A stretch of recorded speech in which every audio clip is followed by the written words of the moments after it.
Thomas Hobbes é um dos fundadores do liberalismo? Essa pergunta parece estranha, né? Porque geralmente a gente associa Hobbes à defesa do absolutismo, daquilo que se chama de absolutismo. E o liberalismo a uma crítica ao absolutismo. Porém, por mais que pareça uma pergunta estranha, ela tem um sentido específico e vários historiadores, cientistas políticos refletiram sobre essa questão. O grande livro do Hobbes, o Leviatã, lá no capítulo 21 do livro, o Hobbes diz assim: liberdade. O que é liberdade? Liberdade, em sentido próprio, significa a ausência de oposição, ou seja, de impedimentos externos ao movimento. E a liberdade não se aplica menos às criaturas irracionais do que às racionais. Quer dizer, isso vale para vários tipos de criaturas, esse conceito de liberdade. Então, liberdade é a ausência de oposição externa, a ausência de interferência externa. Porque de tudo que eu estiver amarrado ou envolvido, de modo a não poder mover-se senão dentro de um espaço, dizemos que não se tem liberdade de ir mais além. Então, o que é ser livre na obra O Leviatã de Thomas Hobbes? É estar desimpedido para mover-se de acordo com os próprios poderes naturais, de tal sorte que agentes humanos carecem de liberdade se, e somente se, um impedimento externo tornar impossível o seu movimento.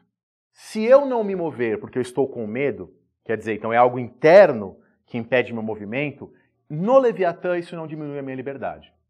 E há um grande historiador, um dos maiores historiadores do mundo hoje, já bastante velhinho, um historiador de Cambridge, originalmente de Cambridge, não está mais em Cambridge, chamado Quentin Skinner. E o Skinner mostrou, num livro dele chamado Hobbes e a Liberdade Republicana, que o Hobbes, ao longo da sua vida, mudou a sua concepção de liberdade. Que nos textos do Hobbes mais jovem, o Hobbes acreditava que havia também impedimentos internos à liberdade. Quer dizer, se eu não me movo porque eu tenho medo, esse medo também tira a minha liberdade. Mas aí o Skinner mostra, e ele explica o porquê lá nesse livro, que depois no Leviatã, o Hobbes passa a considerar que liberdade é não interferência. Uma outra concepção de liberdade. Concepção essa que é muito importante para a tradição liberal, para o liberalismo. Então, quando as pessoas dizem que o Hobbes é importante para a história do liberalismo, não é exatamente que o Hobbes era um liberal. Hobbes não era um liberal, nada a ver.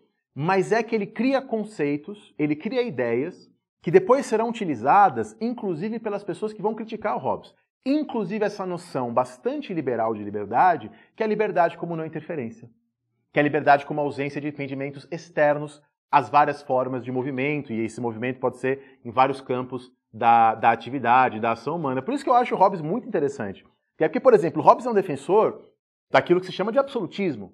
O Rousseau será um crítico do absolutismo. Porém, nas construções teóricas do Rousseau, o Rousseau vai se apropriar de várias ideias do Hobbes, ainda que seja para criticar o Hobbes. Então o Hobbes é muito importante, inclusive para as tradições que o criticam. Por isso que ele é, evidentemente, um clássico.